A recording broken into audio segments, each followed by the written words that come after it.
Good morning and welcome to Morning Special, Your Morning Energy. I'm your host, 최수진. 6월 21일 화요일 최수진의 Morning Special 시작합니다.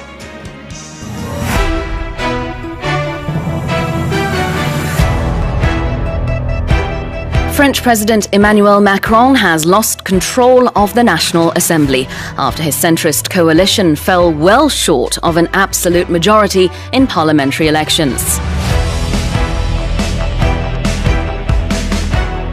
Former guerrilla Gustavo Petro has become Colombia's first left-wing president. U.S. Treasury Secretary Janet Yellen has said that the Biden administration is looking at lifting some of the Trump-era tariffs on China to combat skyrocketing inflation.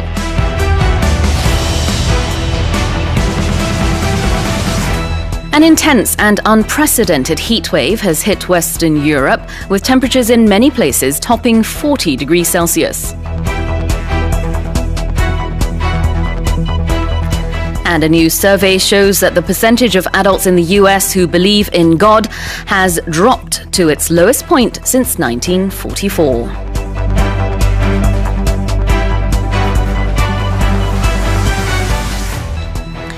Well, let's take a close look at today's headlines one by one. French President Emmanuel Macron has lost control of the National Assembly after his centrist coalition fell well short of an absolute majority in parliamentary elections. 에마뉴엘 마크롱 프랑스 대통령이 이끄는 범여권이 프랑스 총선에서 과반 의석 확보에 실패했습니다. 네, 이렇게 2차에 나눠서 하원, National Assembly 총선이 이뤄졌는데요. 여기에서 French President Macron이 이끄는 이 centrist coalition이라고 했는데요. 앙상블이라고 부릅니다. 이 범여권이 과반 의석을 차지하지 못했어요. 577석 중에서 289석이 필요했는데요. 245석, 그러니까 훨씬 못 미치는 의석수를 차지하면서 It fell well short라고 했습니다. It fell short라고만 해도 이제 부족했다, 못 미쳤다라는 뜻인데요. 그걸 강조하기 위해서 well를 그 사이에다 넣었습니다. It fell well short of an absolute majority. 절대 다수를 차지하는데, 그러니까 과반 의석을 차지하는데 못 미쳤다라는 뜻이 되겠죠. 사실 의석수 하나, 두 개 정도만 넘었어도 289석을 넘는 과반 의석을 차지했겠지만 absolute majority라고 했기 때문에 이렇게 절대적인 그런 다수를 차지하고 싶었지만 그렇게 하지 못했다라는 게 여기 들어있고요. 그 다음에는 lost control이라고 했습니다. lose control이라고 하면은 뭔가 제어 능력이 없어지다라는 뜻이 원래는 있죠. 여기서는 주도권을 잃었다라고 볼 수 있습니다. 앞으로 이제 국정 운영도 힘들 수도 있다라는 조심스러운 기사들도 나오고 있더라고요.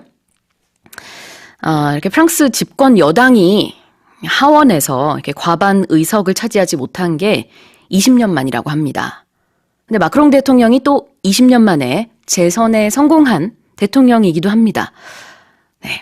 French President Emmanuel Macron has lost control of the National Assembly after his centrist coalition fell well short of an absolute majority in parliamentary elections.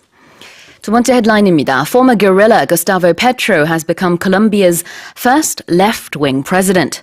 게릴라 출신 구스타보 페트로가 콜롬비아의 첫 좌파 대통령으로 당선됐습니다. Former guerrilla. 어떤 외신에서는요, former rebel fighter라고 했습니다. 다 같은 의미가 되겠고요. 게릴라 출신이다. 아니면은 ex-guerrilla, ex-rebel fighter. 이런 다양한 표현이 나오는데요. 이제 게릴라 출신의 구스타보 페트로가 콜롬비아에서 처음으로 좌파 대통령이 이렇게 당선되는 그런 일을 이뤘습니다. So he's the first left-wing president. left-wing 대신에 leftist라고 하기도 합니다. 그래서 left 뒤에다 ist를 붙여서 leftist president 아니면 left-wing president 둘 다 마찬가지 의미가 되겠고요. 굉장히 다양한 공약을 내걸었었는데 이제 그 중에서는 예를 들자면은 대학교는 무조건 이제 무료로 다닐 수 있게 해주겠다. 그런 내용도 들어있더라고요. 잠시 후에 더 들어보겠습니다. Former guerrilla Gustavo Petro has become Colombia's first left-wing president. And here's our next headline. U.S. Treasury Secretary Janet Yellen has said that the Biden administration is looking at lifting some of the Trump-era tariffs on China to combat skyrocketing inflation.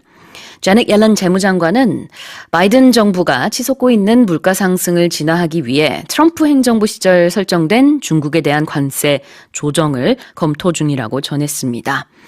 자, 이렇게 미국의 재무장관이 트럼프 행정부 시절 설정됐던 중국에 대한 관세, 그것을 우리가 좀 낮추자, 그것에 대한 얘기가 오고 가고 있다라는 얘기를 한 것이고요. 바이든 행정부가 이전 행정부의 이런 이제 중국 대중 관세 조정을 검토 중이라고 했습니다. 대중 관세, 중국에 대한 관세, tariffs on China가 되겠고요. 자, 이렇게 하는 이유는 물가 상승, 점점 계속 물가 상승률이 새로운 기록을 세우고 있고요. 얼마 전에는 8.6% 소식도 전해드렸었죠. 40년 만에 가장 높은 그 인플레이션 레이트라고 합니다. 자, 그런 치솟는 물가 상승, 인플레이션을 좀 진화하기 위해서 combat라고 했는데 combat는 싸우다라는 의미가 원래는 있죠. 여기서는 진화하다라고 의역을 할 수도 있고요. 그래서 그렇게 하기 위해서 대중 관세를 일부 낮출 수도 있다, 인하하겠다라는 얘기가 나오고 있다고 합니다. U.S. Treasury Secretary Janet Yellen has said that the Biden administration is looking at lifting some of the Trump-era tariffs on China to combat skyrocketing inflation.